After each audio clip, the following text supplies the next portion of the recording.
मतांतरों में किसी मत में किसी फिरके में फंस जाओगे तो वहाँ से निकलना बहुत मुश्किल है, बहुत कठिन होगा। इसलिए किसी मत में किसी जमात में जल्दी नहीं फंसना चाहिए, समझ बूझ करके कि यहाँ कुछ मिलेगा कि नहीं मिलेगा। वैसे फंस गए अंधेरे में, ना उनको आँख रही ना आपको रही, और जन्म उसमें अंधेरे में बिता दिया और चले गए। इसलिए किसी मत कहते हैं मालिक के मिलने के रास्ते को। बाहर मत जमात नहीं है, किसी जमात का नाम मत नहीं है। मत मालिक के मिलने का रास्ता, जिस रास्ते से सूरत आई उसी रास्ते से वापस जाके मालिक से मिले, उसको कहते हैं संत मत। और बाकी तो सब फिरका हो गया। कोई कहता हिंदू मत के, कोई कहता मुसलमान, कोई कहता ईसाई, कोई कहता हम जैन है, कोई कहता हम बौद्ध है। तो हम मत में फंसे और वास्तविकता उनके किसी के पास नहीं कि अपने जो बाहर का अपना सिद्धांत है उसमें क्या करना क्या नहीं करना ये किसी को नहीं। लकीर के फकीर। अब ये दोनों अच्छे पढ़े लिखे और गृहस्थी में रहने वाले कर्मा और धर्मा, जब ये उनके पास गए तो उन्होंने अपने मत के, जैन मत के बहुत प्रश्न किए, बहुत ज़्यादा, क्योंकि ये पढ़े लिखे थे, धनी मानी भी थे, इनको काशी में सब जानते थे। ये उनके पास पहुंच गए, उनकी निगाह बचाकर,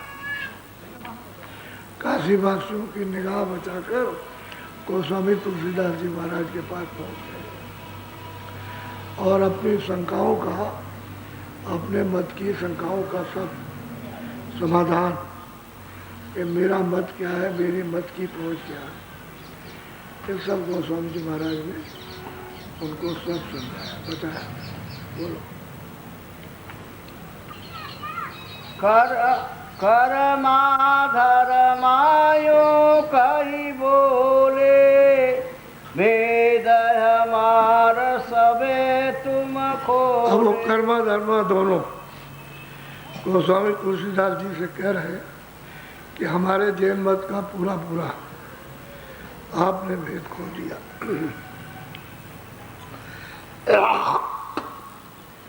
हमारे मत का कोई भेद नहीं जानता और आपने सब खोल करके रख दिया कि निर्वाण पद क्या है।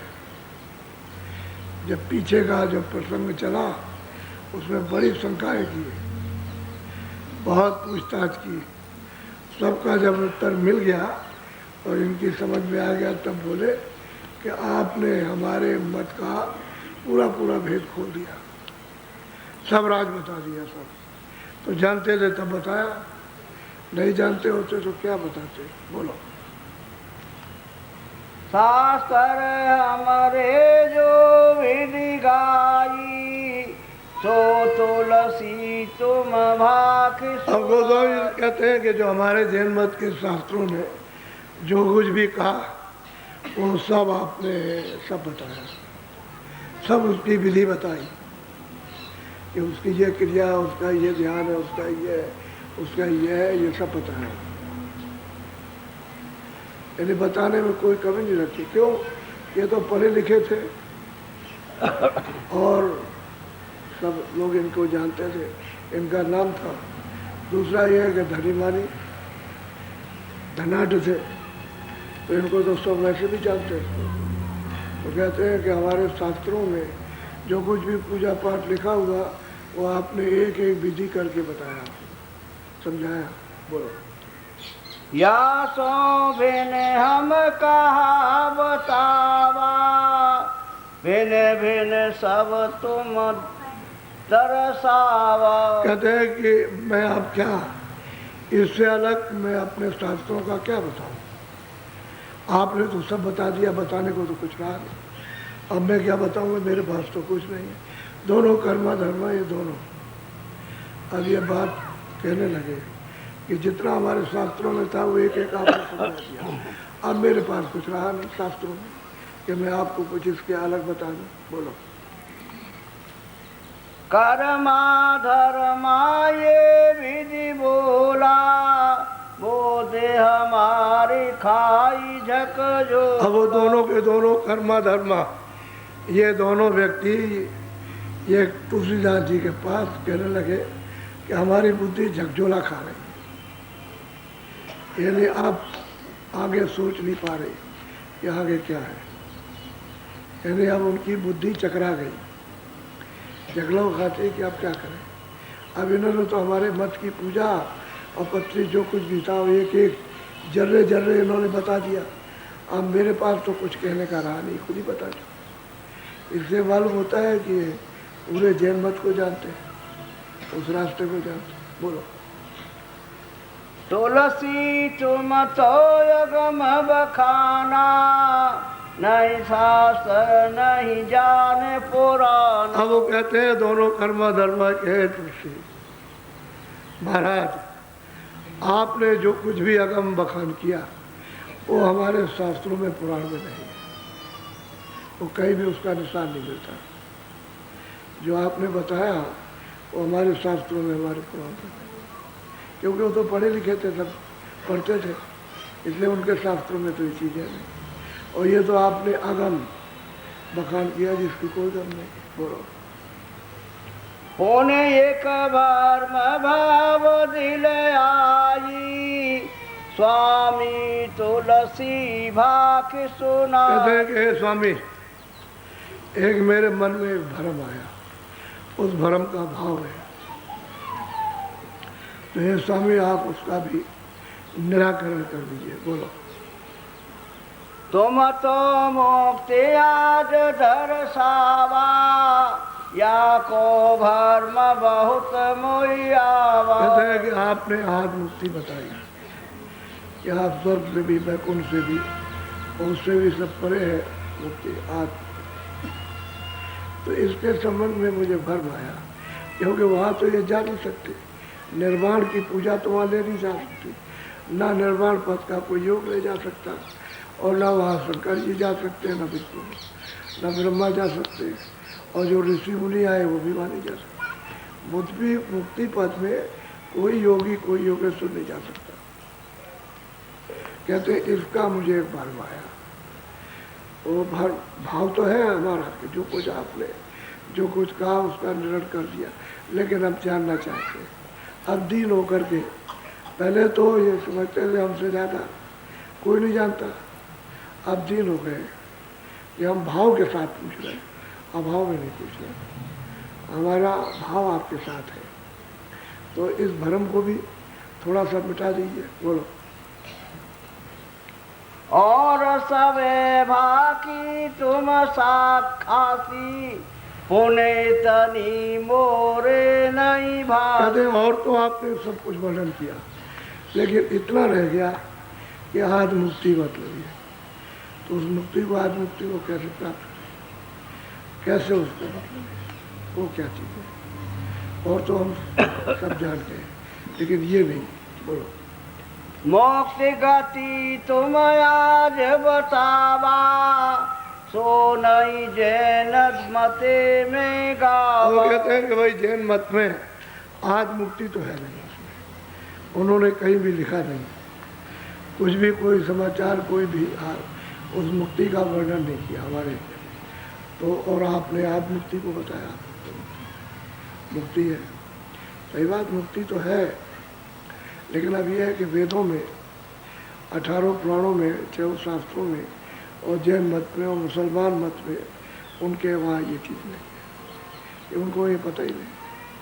अरे वेदों में तो मुक्ति नहीं का बताया, उन्होंने भी तो उसके बारे में कुछ नहीं कहा। तो आज के रोज तो वेद ही है, बाकी तो बीच में आए कोई 2000 बरस, कोई 2500 बरस, कोई 5000 वर्ष, कोई मतलब है, तो ये तो बाद में आए, लेकिन पहले जो ग्रंथ बना वो तो वेद बना, उसके 4 खंड बना दिए, लेकिन 1 लाख श्लोक है बस, उससे ज़्यादा श्लोक नहीं है, लेकिन वो 4 उन्होंने खंड बनाए। श्लोकों में तो कहीं है नहीं इसका, तो कहते हैं जो शास्त्र है उसमें से उल्टा किए गए उनमें भी नहीं है। तो थोड़ा सा हम अपना शंका भाव के साथ मिटाना चाहते हैं कि और तो हमारा सब मिट गया, यही रह गया, तो इसको भी थोड़ा समझा दीजिए। चौथे काल मुक्ति बतलावे, पंचम काल जैन नहीं गावे। कहते हैं कि चौथे को तो बताते हैं, सहदल कमल को तो बताते हैं, लेकिन उसके ऊपर जो ब्रह्म है उसके बारे में जैन मत कुछ नहीं कहता। निर्वाण पद के लिए तो कहता है, लेकिन उसके बारे में कुछ नहीं कहता। बोलो। स्वामी तुलसी यह विधि कहिए, तामे मोक्ष आज विधि पाइए। कहते हैं कि हमको ऐसा है स्वामी बताइए इसमें कि हमको आज मुक्त का यकीन विश्वास हो जाए और हम भी उसको प्राप्त कर लें आज मुक्ति को, ऐसा आप हमको समझाइए, रास्ता बताइए उसको, ताकि हमको आज मुक्ति मिल जाए। बोलो। ऐसी कौन जो विधि कराई, तासो आज मुक्ति गति पाई। कहते हैं वो विधि वो रास्ता, जो कुछ भी आपने अभी तक वर्णन किया, जो आपने कहा, वो हमने स्वप्न में भी उसको नहीं जाना, हमारे ग्रंथों में नहीं, किताबों में कहीं उसका संकेत नहीं मिलता, और हमने कुछ नहीं जाना, कभी स्वप्न में नहीं आया। हमको आँख से देखने की बात तो वो तो करोड़ों कोस दूर है, कहते हैं हमने स्वप्न में भी उसको नहीं जाना, जो आपने वर्णन किया, जो आपने बताया। बोलो। जो जो शास्त्र कहे पुराना, सो तुम मुख से करी। कहते हैं जो भी शास्त्रों में लिखा वो तो आप अपने मुख से सब वर्णन कर दिया, और कहते हो इसके परे है, इन शास्त्रों में जो लिखा है उसके परे है। कहते हैं वो अपने को मालूम नहीं है, और शास्त्रों में नहीं लिखा तो हमने भी उसको नहीं पढ़ा, तो हमको भी पता नहीं, लिखने वालों को नहीं मालूम, और जो पढ़ रहे हैं उनको पता नहीं। जो आपने वर्णन किया है उसके परे, तो ये स्वामी उस मुक्ति का रास्ता या उसका भेद कि किस उपासना से, किस ज्ञान से, किस क्रिया से उसको पा लिया जाएगा, बोलो, ये पूछ रहे हैं। बोलो। सो साची सब मन में आई, चित में खूब खूब कहते हैं कि जो कुछ भी आपने शास्त्रों का, हमारे ग्रंथों का प्रमाण दिया, वो तो मेरे मन में बिल्कुल सच्चा सच्चा आ गया, उसमें कोई फर्क नहीं, किसी तरह दोनों कर्मधाम, दोनों गोस्वामी जी महाराज से काशी में बैठ करके बोल रहे, बस उनको ये शक्का है मुक्ति वो कैसे मिलेगी, उसका रास्ता, उसकी उपासना क्या है। बोलो। तुमने आगे वेद बखाना, हम अपने परे कछु नहीं जाना। कहते हैं कि भाई हमने तो परे का जो आपने वर्णन किया वो तो कुछ नहीं जाना, आपने हमारा भी बता दिया और परे का भी बताया, लेकिन हम तो यहाँ पड़े हुए हैं अंधकार में, तो हमने तो ये भी नहीं जाना, जो हमारे ग्रंथों में लिखा है कि तुमको ये करना वो भी हमको नहीं जाना, तो आपने परे का बताया वो तो हमको पता ही नहीं, वो तो हम जानते ही थे उसको, तो जो हमारे ग्रंथ लिखने वाले नहीं जानते तो हम क्या जानेंगे, हमने तो पढ़ लिया, किताब में काले अक्षरों में और सफ़ेद कागज पे लिखा हुआ उसको पढ़ लिया, और ये नहीं मालूम कि ये चीज़ कहाँ पर है। बोलो। ये तो सत्य सत्य कही भाखी, मोक्ष आज होई कहिए साखी। वो कहते हैं कि आपने जो कुछ भी कहा वो सत्य सत्य, और वो बताइए जो आज इस जीवन में, इस मनुष्य शरीर में मुक्ति प्राप्त हो जाए, ये कर्मा धर्मा बड़े भाव से, यानी श्रद्धा से, ये नहीं कि श्रद्धा भाव नहीं, ये शंका दूर कर रहे हैं कि हमको इस मनुष्य शरीर में मुक्ति मिल जाए, वो हमको बताइए, और जो कुछ भी आपने वर्णन किया वो सब सत्य है। हमको बताइए, ये पूछ रहे हैं, हमको बताइए कि हमको इस जीवन में इस मनुष्य शरीर में मुक्ति मिल जाए। बोलो। हम तुम्हारे चरणन बलिहारी, कहा धर्मायम शरण तुम्हारी। अब वो दोनों कर्म धर्म बोले कि हमारे चरणों पर, आपके चरणों पर बलिहार है, आपके चरणों, और हम तो आपके हो गए, आपको छोड़ के हम कहीं नहीं जा सकते। हमें भाव भी है और हमें श्रद्धा भी है, ठीक है, और हमें प्यार भी है, और हम सब समझ गए कि सत्य सत्य आपने वर्णन किया। बस हम ये जानना चाहते हैं कि मुक्ति कैसे प्राप्त होगी, वो हम करेंगे, रास्ता बताएंगे, आपकी दया होगी तो हम करेंगे उसको, लेकिन मिलेगी कैसे, किस रास्ते से मिलेगी। अब वो पूछ रहे हैं क्यों, कि ग्रंथ में तो उनके है नहीं। अब जो उन्होंने वर्णन किया उसी की शंका हुई है उनको कि वो मिला कि उनको मुक्ति आ गई। बोलो। हम अजान कछु बूझिन बाता, तुम कही आदि अंत विख्याता। अब वो कर्म धर्म कहते हम तो अनजान है, हमको पूछना भी नहीं आता, और आपने हम और आज दोनों वर्णन किया, हमको तो कुछ पता नहीं। हम तो आपके शरणों में चरणों के दास हैं, और इस दास पर दया कृपा कीजिए, अपना समझ लीजिए।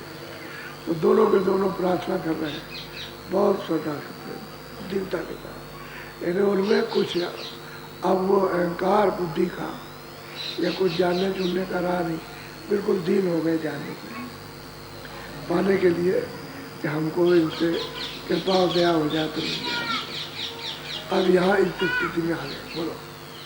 मोक्ति भाव मोको दर्शावो, मोरे दिल का वर्मन कहते हैं मुक्ति वो मुझे दर्शाइए, दिखाइए। दर्शाने का मतलब है दिखाना, और मेरे मन में, मेरे दिल में जो भरम आ गया श्रद्धा के साथ भाव के साथ, उसको बताइए। बस अब ये पूछ रहे हैं। अब ये यहाँ पर आकर के एकत्रित हो गए जानने के लिए, एक जगह समूह बन गया उनका, विचारों का, भाव का, श्रद्धा का, प्रेम का, आस्था का, समर्पण होने का सब भाव बन गया, एक जगह सिमट करके आ गए। यहाँ भी सब कुछ है। बोलो। धर्मायस विधि बोले, स्वामी दीन दया करो। और कहते हैं वो कि हे स्वामी, एक कृपा विधि, हम तो दीन है और आप दीन दयाल हैं, आप दीनों पर दया करते हैं, तो आप गरीब पर, अनजान पर जो आपका हो गया उस पर दया कर दीजिए। बड़ी दीनता के साथ दीन हो जाता है तो अपने को अनजान हो जाता है, हम कुछ नहीं जानते, हमको कुछ पता ही नहीं, उसको कहते हैं दीन। जब तक उसको कुछ मालूम रहेगा तब तक वो तर्क वितर्क करेगा, ऐसा नहीं ऐसा, और जब वो समझ गया तब कुछ करेगा। कहते आप दीन दीनों पर दया करें, आप दयालु हैं, आप दया करिए और मेरे देवता पर। मोक्ति विधि गति खोले, बाकी अगम अगम सब कहो। अब कहते हैं कि मुक्ति का रास्ता खोलिए, और जो अगम गम है उसको भी आप बताइए। अब श्रद्धा से, अब जानने के लिए, अब पाने के लिए, अब निशाने पर आगे। बोलो। तुलसी कहत बुझाई, कर्मा धर्मा सब सुनो। अब वो कहते हैं गोस्वामी जी महाराज देख कर्म धर्म, अब मैं सब तुमको बताता हूँ, उसको तुम बड़े ध्यान से चित्त लगा करके सुनो। अब मैं सब बताता हूँ। बोलो। आगे कहूँ लखाई, मोक्ति विधि दर्शाई। कहते हैं आगे तुमको दिखाऊंगा भी, और पहले तो मुक्ति की विधि बता दो कि किस रास्ते से मुक्ति प्राप्त होगी, और बाद में तो मैं लिखाऊंगा ही। जब तुम चल पड़ोगे तो मैं बाद में लिखाऊंगा, दिखाऊंगा, लेकिन यह है कि मैं मुक्ति की विधि बता। बोलो। कह तुलसी सुने अगम संदेशा, आदि अंत दर्शाऊं देशा। कहते हैं कि देख सुन कर्मा धर्मा, मैं आदि से अंत, अंत से आदि, ये सब को दर्शाता हूँ, सब बताता हूँ। तो ध्यान देकर इसको सुन ले कि आदि क्या था और अंत क्या, और अंत क्या था आदि क्या, उसको सबको सुना। प्रथम रहे एक पुरुष नामा, चौथे पद के पार ठिकाना। और उन्होंने कहा कि भाई प्रथम में क्या था, यहाँ तो कुछ था नहीं, जहाँ तुम बैठे हो यहाँ कुछ नहीं था, न जल थी, न अग्नि थी, न वायु था, न आकाश। जब ये सब कुछ, हम तो थे ही नहीं यहाँ, यानी ये जीव जनता अधिक जो शरीरों में दिखाई देते हैं, पशु पंछी आदि, तो यहाँ कोई नहीं। कहते हैं कि प्रथम आदि में कहते हैं पुरुष अनामी था, पहले कुछ नहीं, न ब्रह्मा थे, न विष्णु थे, न स्वर्ग था, न वैकुंठ था, न ईश्वर था, न उसके लोक थे, न उसकी रचना थी, न ब्रह्म था, न उसकी रचना, न पार ब्रह्म। कहते कोई नहीं था। कहते प्रथम में सबसे पहले वो पुरुष अनामी थे, और वो कहाँ पर है, चौथे पद के पार, यानी सतलोक के पार। अनामी कहते धाम है। अनामी उसको कहते हैं जिसका कोई नाम नहीं, जिसका कोई रूप, जिसकी लंबाई चौड़ाई कोई उसकी नाप नहीं सकता, कभी नहीं नाप सकता, और आज तक कभी किसी ने नाप नहीं पाया इतना लंबा चौड़ा, उसको कहते हैं अनामी। कहते पहले वही था और कोई नहीं था। बोलो। जब नहीं रहे गगन आकाशा, चंदा सूरज नहीं प्रकाश। कहते हैं जब गगन आकाश, ये धरती और कुमन और जल कुछ नहीं, और ये चांद और सूरज एक भी नहीं थे, कुछ नहीं था, यहाँ कुछ नहीं था। बोलो।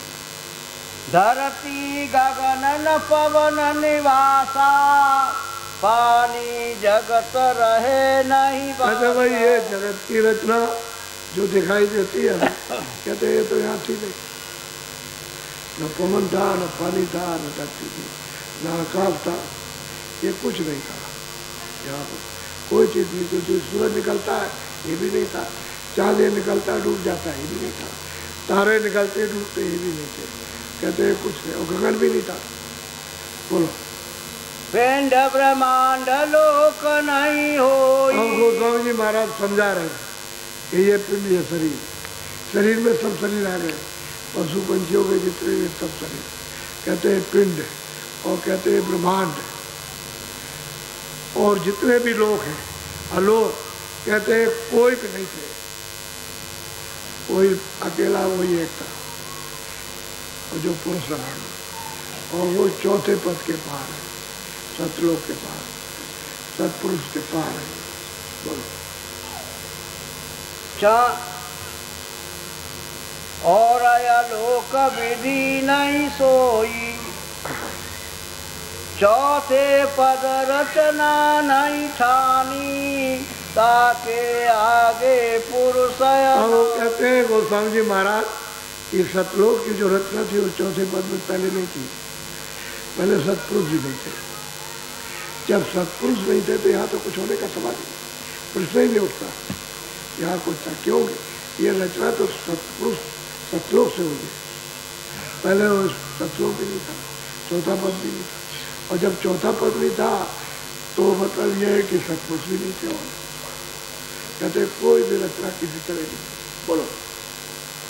ताकु लहर सत साहिब भयऊ, सत्य नाम संतन ने कहते हैं कि उनकी हिलोर से, उनकी मौज मर्जी से जब हिलोर हुई, जब शब्द उसमें से निकला तो सत साहब यानी सतलोक, उन्होंने कहा कि उनका नाम सतनाम है, उन्होंने सतलोक में स्थापित किया।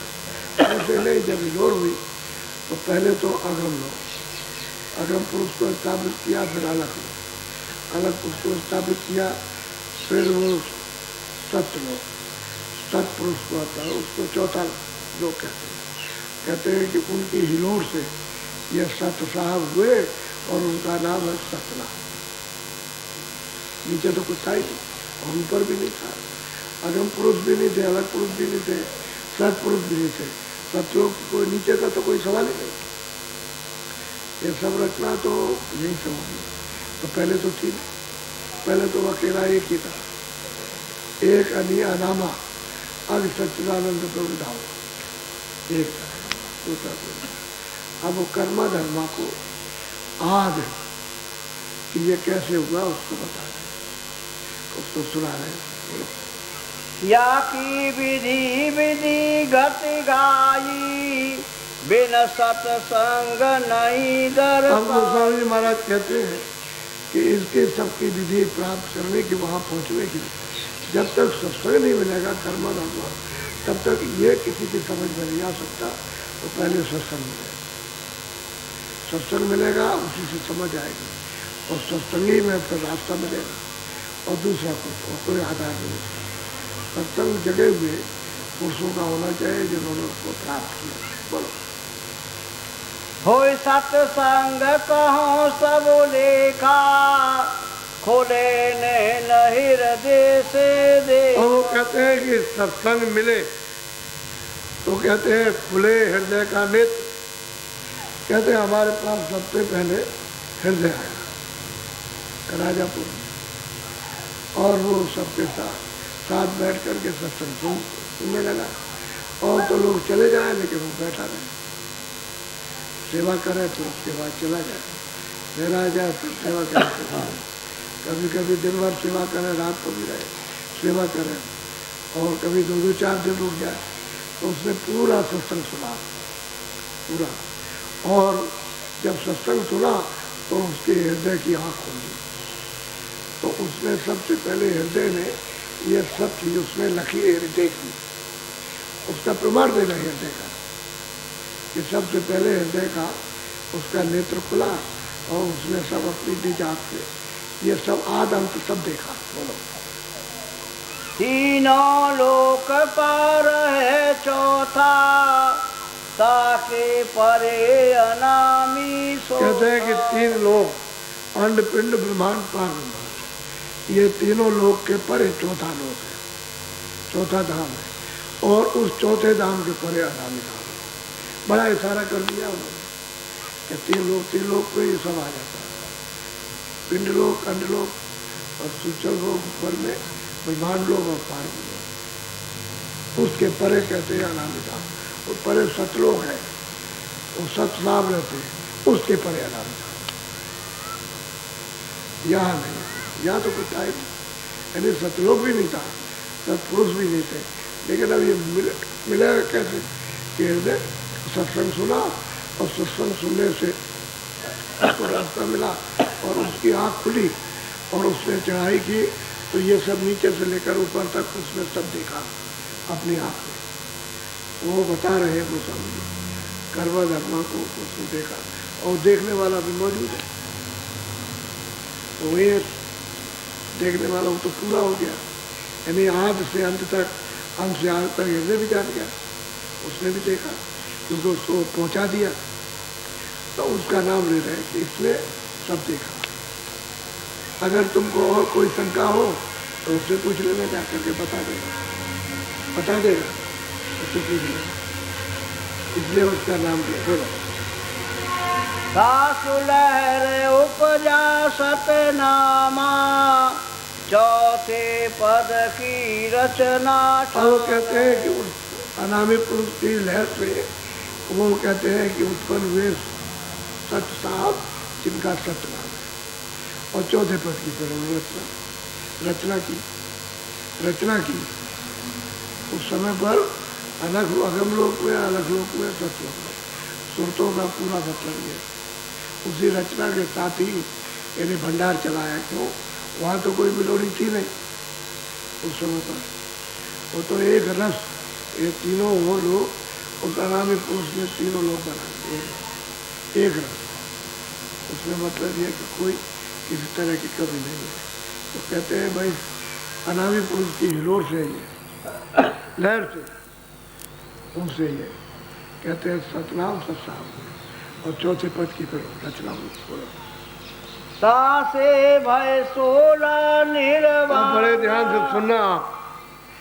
कर्मा धर्मा जो जैनी थे कहते हैं सत्पुरुष से जो सतलोक में है, जिनका नाम सतनाम है, और उनकी मौज मर्जी से कहते हैं उनके पुत्र 16 उनको यहाँ भेजा, नीचे उतारा, सतलोक से नीचे उतार दिया। नीचे 16 पुत्र सतपुरुष के सतलोक से भेजे गए।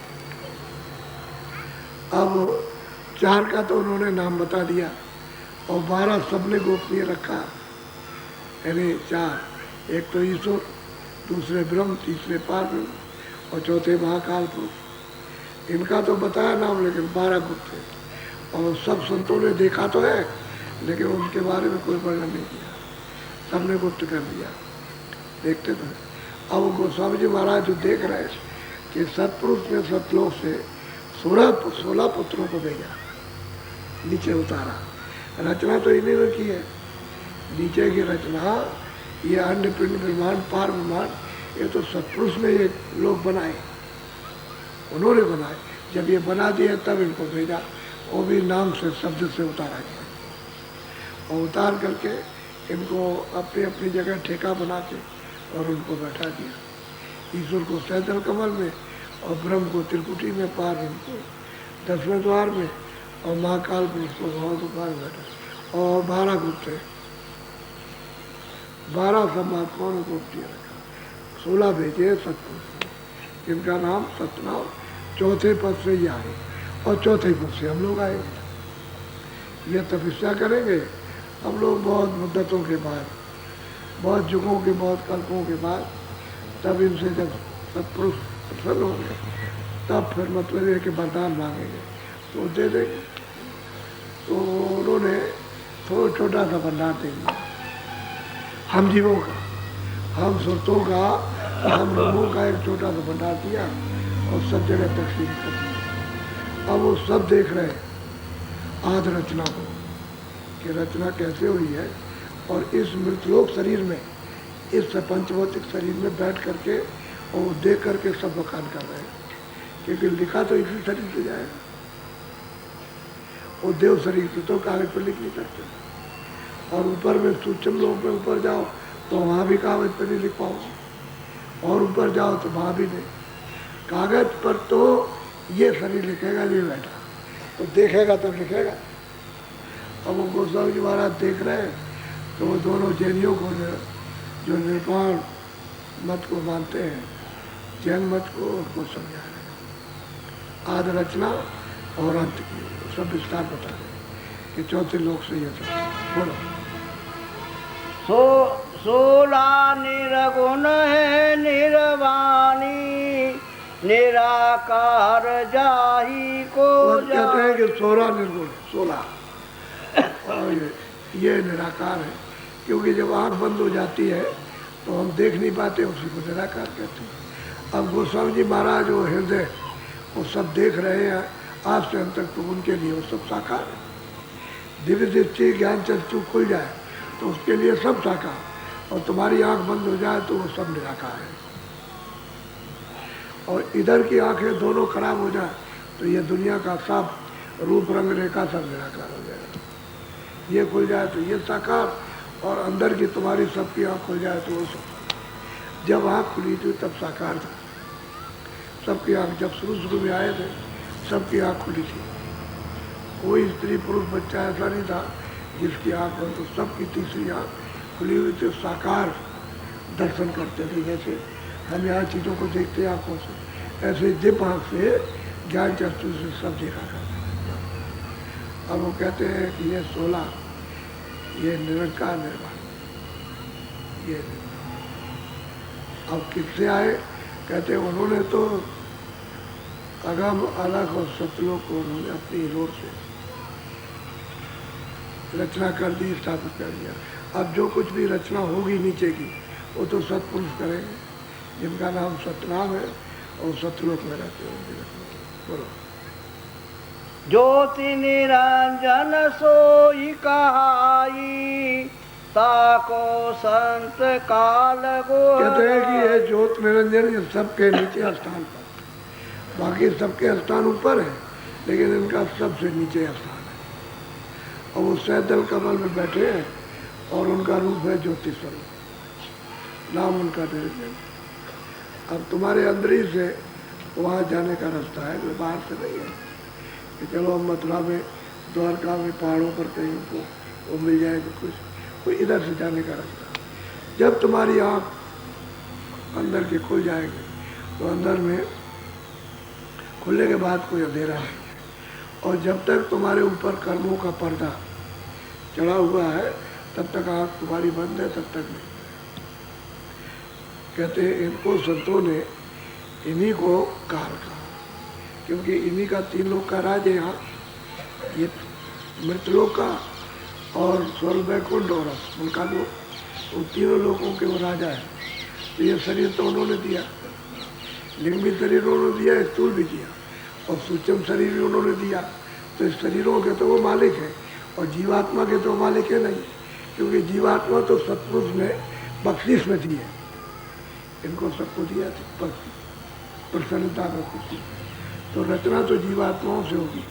जब जीवात्माएं सुरते नहीं होगी तो किसी शरीर में कोई रचना नहीं बैठ सकती। अब वो आदि से अंत तक पहले कुछ नहीं था। अब ये न शास्त्रों में न वेदों में, आप गीता में भी आपको नहीं मिलेगा, गीता में भी नहीं मिलेगा। लेकिन ये भी उन्हीं की बनाई तुलसीदास जी की, और जो 7 कांड रामायण रामचरित मानस जिसको कहते हैं वो भी उन्हीं की बनाई है। तो वो भी तो वो कह रहे हैं उसमें, एक अनिया रामा अग सच्चिदानंद प्रभु धामा, कहते वो एक ही पहले था, 2 नहीं थे। ईश्वर वगैरह और कोई ब्रह्मा विष्णु महादेव और ब्रह्म और पार ब्रह्म कोई नहीं थे, वरना कोई यहाँ रचना थी। वो भी तो उसी में कह रहे हैं, उसी रामायण में सब बता रहे हैं। रामायण तो ऊपर का सवाल लिखा है, नीचे का कुछ नहीं है, इसलिए आपकी समझ में नहीं आ सकता। बोलो। जाने जग जम जाल पसारा, जगत थापना की न विचार। अब बात यह है कि जब इनको मसाला जब सतपुरुष से नीचे उतार दिया, दे दिया गया, तो अब ये रचना के मतलब ये है कि ये सूक्ष्म रचना, लिंग रचना, स्थूल रचना, ये स्थूल है, तो इनका मसाला इनके पास उसको मिला करके इन्होंने रचना रची। तो पहले यहाँ की नहीं रची, पहले ऊपर की रची है, सूक्ष्म शरीर की।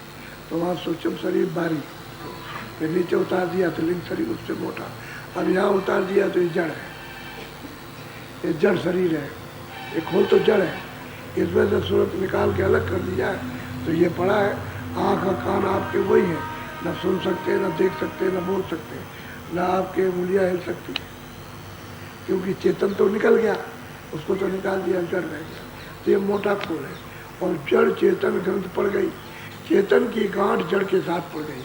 यद्यप झूठी है लेकिन खुलना इसके लिए मुश्किल है। कब तक? जब तक महापुरुष न मिल जाए, तब इससे नहीं निकल सकते आप, इसमें बंधे ही रहोगे, फंसे रहोगे। और इंद्रियों के जाल पर तो उन्होंने ये स्थापना तो उन्होंने की, जगत स्थापना, इन्हीं जगत की रचना तो उन्होंने की है, निरंजन भगवान ने। और फिर जीवों को यहाँ रचना कर दी उन्होंने। मनुष्य शरीर आपको सबसे पहले दिया, कोई पशु नहीं, पंछी नहीं, कीड़े नहीं, जल के जीव नहीं, कुछ नहीं, पहले सिर्फ मनुष्य शरीर था। और जीवात्माओं को यहाँ दोनों आँखों के ऊपर यानी शरीर के नाके पर बैठा दिया। उस समय पर जब आप गर्भाधान में लाए गए तो मसाला मिला करके उन्होंने तैयार किया पिंड, ये पिंड है, यानी खोल तैयार किया। और जब 4 महीने का हो गया तो 5वें महीने सूरज को बैठा दिया। अब माँ के पेट में जब सूरज बैठी तो उसकी आँख खुली थी, कान खुले थे, ऊपर सब देखती थी, और जितनी भी वाणियाँ, देववाणी, ब्रह्मवाणी, आकाशवाणी जो हो रही वो सबको सुनती थी। और 9 महीने का जब खोल तैयार होकर पक गया तो बाहर निकाल दिया। तो जैसे ही बच्चा बाहर आया वैसे ही सतयुग जोगी सब क्या, सब के सब सतयुग में जब लाए गए तो सब जोगी विज्ञानी सब थे, परम पद के सब अधिकारी थे। बीच में कोई रोका टोकी रास्ता नहीं बंद नहीं था, सब रास्ता खुला हुआ था। तो सीधे जाते थे, सीधे आते। 8 घर में, अनामी पद में, सतलोक में भी गई, ऊपर भी गई, और ब्रह्मांडों में होकर के जाती थी, कोई पीछे जब ये आप शक्तियाँ भेजी, ये तो सब चले जाएंगे, हम राज किस पर करेंगे। निरंजन भगवान ने सोचा कि मैं राज किस पर करूँगा, सुरते वापस चले जाएंगे। तब उन्होंने अपनी शक्तियों को भेजा, यानी सुरतों को। तो उनका नाम ब्रह्मा विष्णुमाद, उनसे तपस्या कराई। तो 1-2 साल 25,000 बरस तक तप करा और समाधि लगवाई। तो ब्रह्मा ने जब समाधि लगाई तो इनको देववाणी हुई कि जो हम बोले हो नहीं, उस समय कागज तो था नहीं, तो ये बोलते गए, तो मतलब पेड़ की छाल उतार के उसी पर लिखा। चारों वेद पहले उसी पर लिखे गए, जो जो बोलते गए उसका। तो वो तो वाणी को मतलब यह है कि जब उस समय आए थे तो कान तो खुले ही थे, तो वाणी सुनते थे। लेकिन वाणी तो सुना, जो बोलते रहे, लेकिन उन्होंने देख नहीं पाया कि किस में से आवाज़ आ रही, ये नहीं देख पाया, क्योंकि उस पर पर्दा पड़ गया। तब अच्छा उससे जब विधान बनवा दिया तो आपको सबको सुना दिया, विधान बन गया, कानून बन गया, ये बन गया, और ये पाप ये पुण्य है और ये है, और तुमको अधिकार दिया जाता है, जो भी पाप पुण्य करोगे अपना अपना भोगोगे, हमारी तरफ से कोई सजा नहीं मिलेगी, तुम करोगे उसी को भोगो। जब आपको अधिकार दे दिया तो आप पाप पुण्य करेंगे, और यही से फंसना होगा, पहले नहीं था। अब इन्होंने ये स्थाप, अब जीवों को सबको बता दिया। अब कर्मों का भार इतना, लेन देन का, कर्जे का इतना है, तो कर्जा देते देते कितने जो बीत गए, अभी तक नहीं चुका, और अभी आप देते रहोगे, छुटकारा नहीं होगा, कर्जा नहीं ये चुकेगा। कहीं लिया कहीं दिया, कहीं पाप कहीं कम, जिसको मारा, जिसको काटा, छीना, झपटा, लूटा, पाटा, मतलब ये है कि हर तरह से, तो जिसको जैसे जैसे दिया उससे लोगे। तो पर जो कर्ज है, कर्जा तो छुटकारा है, तो जेलों में जाना। जब बुरा करोगे तो 4 खाने बना दिए। उसने उसी समय कह दिया था कि हम 4 खाने बनाएंगे, यानी 4 खानों के जेल खाना, और उसमें 84 यानी छोटे छोटे, तो सेंटर जेल खाने, फिर उसके बाद में कहते हैं डिस्ट्रिक्ट जेल खाने, छोटे छोटे बना देंगे, उसको बंद किया जाएगा। बस फिर जब ये आपने गलती की तो उसमें बंद किया, और वहाँ सजा दी। अब वो सजा काट लीजिए तब वापस आए, तो सजा कैसे काट देंगे, उसका तो कोई ठिकाना नहीं कि कब तक की सजा है, वो तो फिर उसी में भुगते रहेंगे, रोते चिल्लाते रहे। अब वो सब पूछ रहे हैं, तो उनको गोस्वामी जी महाराज आज से अंत तक बता रहे हैं कि भाई रचना कैसे हुई है। तो ये काल पुरुष है, संतों ने इनको काल कहा। शरीर दे करके सबका शरीर ले ले, यानी कोई दया ना हो, सब रोते रह जाए, तो उसी को काल कहते हैं, और क्या कहते हैं। वैसे तो उन्होंने कहा कि मैं काल रूप तिनकर भ्राता, मैं उनका काल रूप हूँ, मतलब ये जो जैसा कर्म करे उसका फल दाता। अच्छा करो अच्छा, बुरा करो, बुरे के लिए काल रूप और अच्छे के लिए दयालु। मैं कुछ नहीं करता, तुम जैसे तुम्हारे कर्म उसी का मैं काल बन जाऊंगा, और उसी का अच्छे का दयाल बन जाऊंगा, बस ये।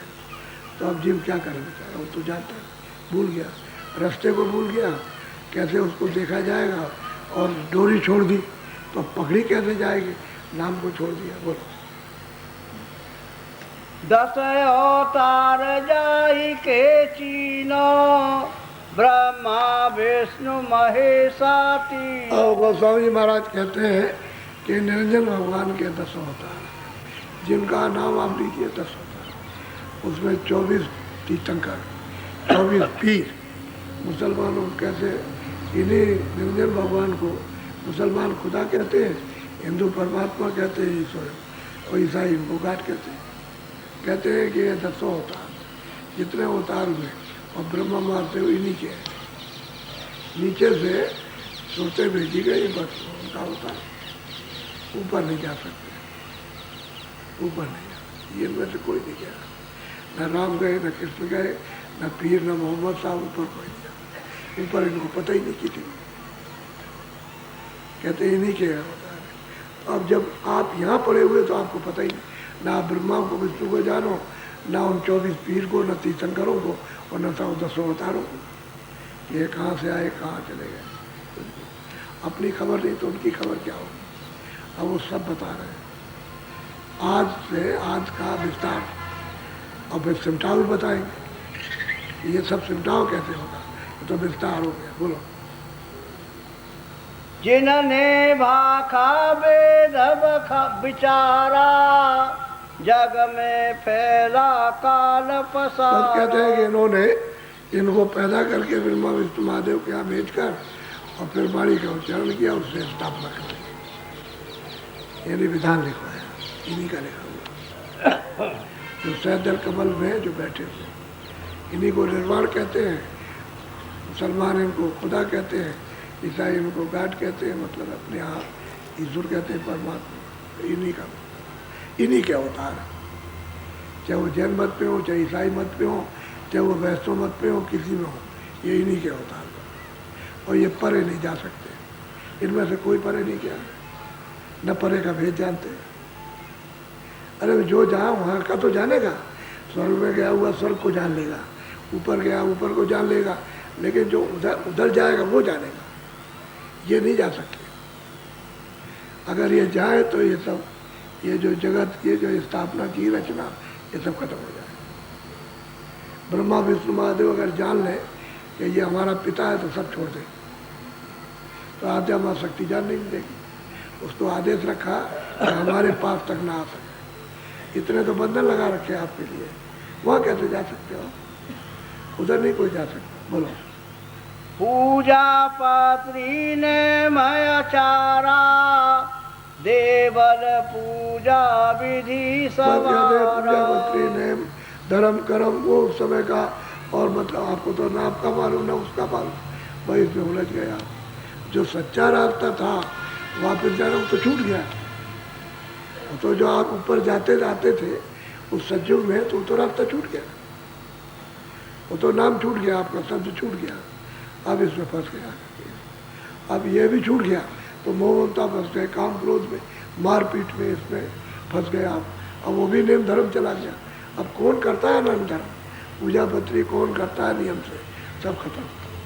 अब इसमें उलझ गए, काम में, क्रोध में, लोभ में, मोह में, अहंकार में, मार पीट में, लेना देना, अब लूट पाट, भाई इसमें सब फंस गए, सब इसमें लग गए। कौन पूजा पत्री को अब कौन करे? अब तो सब इस धंधे में लग गए। कैसे जा सकते हैं आप? बोलो।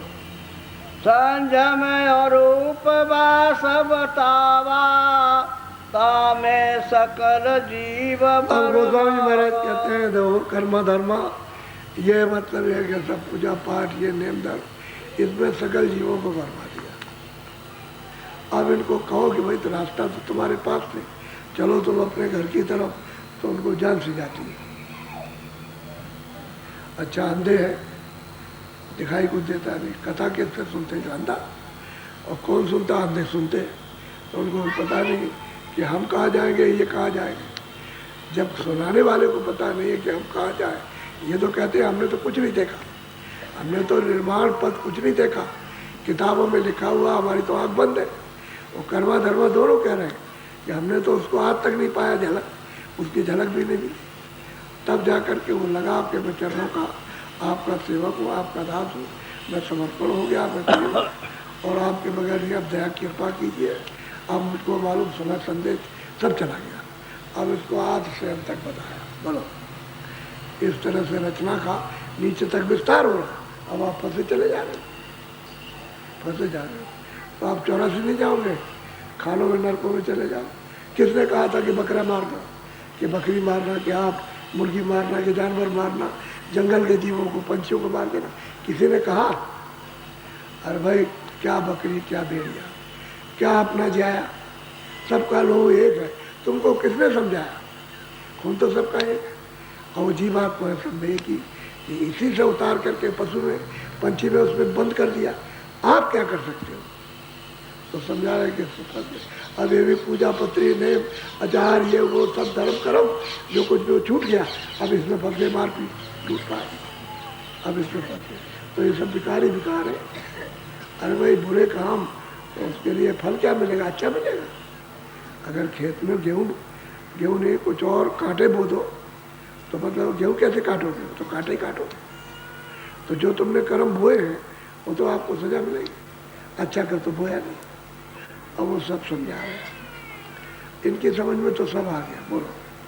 मुक्ति काल चौथे बतलाई, पंचम काल जो दीन छिपा। कहते हैं कि भाई उन्होंने तो वो तो ऊपर में मुक्ति बताई, लेकिन यहाँ पर जो पंचम है, जो यानी त्रिकुटी में जो ब्रह्म बैठा हुआ है उसको छुपा दिया, और माया आद्या मां शक्ति ने निरंजन भगवान को छुपा लिया।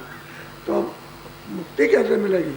मुक्ति के बहुत नीचे तो स्वर्ग वैकुंठ है, तो स्वर्ग ही वैकुंठ नहीं मिल सकता है, तो मुक्ति तो बहुत ऊंची है, वो नहीं मिल सकता, वो तो सब छुपा दिया। अब संत उधर से आए उस चौथे पद से, और सबका भेद जानते हुए, और सबका यहाँ से देखते हुए जाए, उधर से देखते हुए जानते, इधर से देखते जाए, तब तो जीवों का भला हो सकता है। और वो नहीं आएंगे तो वो नहीं मिलेंगे तो आप कुछ नहीं करेंगे, कुछ नहीं होगा। कर्मा धर्म, और सब लोग सुन रहे हैं, उपदेश तो कर रहे हैं कर्मा धर्म को, लेकिन बहुत बैठे हुए चुपचाप गुमसुम सुन रहे सब, आज से अंत तक का विस्तार, कि अंत में पहले किसने किया, वो कौन था। वो तो अनामी पुरुष तो अभी वही है, जैसे पहले थे वैसे आप ही, और भविष्य में भी वैसे ही रहेंगे, उनमें कोई फर्क नहीं है उनमें, लेकिन रचना होनी चाहिए। और तीनों जो देश लोग, वो तो बड़े बड़े देश हैं, तो वो जो तीनों उन्होंने बनाए, तो नीचे सतलोक है, उससे ये रचना हुई, सब सतपुरुष ने रचना की है। उसकी भी हिलोर हुई, उसकी भी आवाज़ निकली है, तो तमाम ब्रह्मांड, अनंतों ब्रह्मांड नीचे बना दिए, उसमें एक दो ब्रह्मांड है ऊपर में, और बड़े बड़े ब्रह्मांड। उसका मतलब इन्हीं का लेखा जोखा नहीं हो सकता। बूंद है और उसका लोग कहते हैं कि अरे भाई वो तो बहुत अपार है, बूंद कोई अपार है तो उसको कोई क्या जानेगा। ये सब समझा रहे, आंखों का देखा हुआ और पूरा बोध, पूरा ज्ञान, पूरी शक्ति, ये सब बता रहे। बोलो। ये सब भेद कहा हम जानी, यही विधि जैन धर्म निर्वाणी। कहते हैं कि अब हमने, दोनों कहते हैं कर्म धर्म, कि जो कुछ भी आपने कहा हमने जान लिया। सही सच्ची बात तो यह है कि निर्वाण जो पद है वो तो है, लेकिन हमने उसको नहीं जाना, नहीं देखा। अब ये बात सही है कि मेरा बात मानते, अब इनको आगे मिलेगा रास्ता, साधन भजन करने का, युक्ति मिलेगी, भेद मिलेगा, गोपनीय, फिर ये अभ्यास करेंगे, भजन करेंगे, बैठेंगे फिर।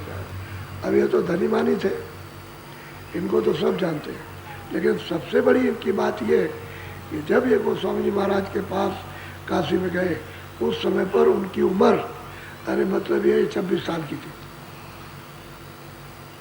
25 में गए थे अपने घर से निकल के शुरू में ही, और 26वें साल में ये लोग मिल गए।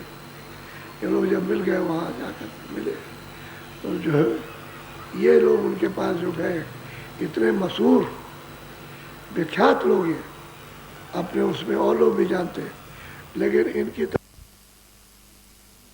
महात्मा आए कलयुग में, सबको नास्तिक कहा है लोगों ने, सबने, अंधों ने, जो जानते हैं इस कर्म धर्म में भटक रहे और ठोकर खा रहे, और वो कहते हैं महापुरुषों को गंदे। लेकिन इसी में से कोई जीव निकल आते हैं, पहुंच जाते हैं वहाँ तक। ये बात है। भेड़ चाल, वो भेड़ चाल के एक गिरी, उसमें सब नीचे को मुँह करके तब गिर गई गड्ढे में, सब किधर। ये भेड़ चाल है संसार की। उन्होंने प्राप्त किया था, आद अंत बताया, कुछ नहीं रहेगा यहाँ। जब प्रलय होगी, महाप्रलय होगी, उसका एक समय है, जब आएगी तो यहाँ कुछ भी नहीं रहेगा, न कोई समुद्र, न कोई पृथ्वी, न कोई पहाड़, न कोई पेड़, न तुम में से कोई, न पशु, न पंछी, न आसमान, न जमीन, न सूरज, न सितारे, न चांद, एक भी नहीं कुछ रहेगा यहाँ, कुछ नहीं। ऐसे जैसे चटाई ऐसे समेटते, ऐसे वो समेट लेगा सब, कुछ नहीं। जब उस तरफ से रचना हुई है तो समेटने का भी कोई समय है, तो समेटेगा। मुसलमान इसको कहते हैं, फकीरों ने कहा कि जब उन्होंने जाना फकीरों ने, तो कहते हैं क़यामत आएगी, अपने यहाँ कहते हैं महाप्रलय आएगी, बस कि उस समय पर उन्हें जब क़यामत आएगी बख्श जाएंगे, ऐसे बख्श जाएंगे। जितना भी तुमने कर्म खराब किया होगा, पाप किया होगा, सब ही भुगतान भोगना पड़ेगा, तब छुटकारा होता है। ऐसे नहीं होता, एकदम तकलीफ़ों का, पीड़ाओं का पहाड़ जब टूटेगा तो आप ऐसे छलांग मारोगे, ऊपर गिरोगे जमीन में, ऐसे गिरोगे, तड़पोगे, तो वो सब यही भुगा देगा। अब ये अब आ गया, बोलो बस करो, कल हो जाएगा।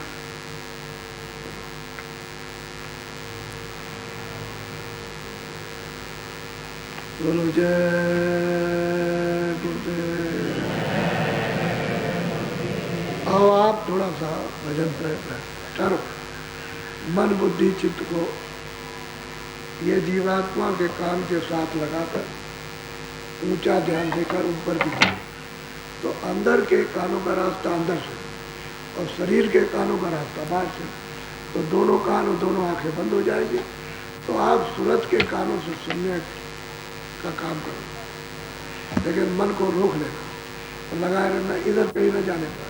बैठ जाओ भजन पर, कपड़ा डाल लो।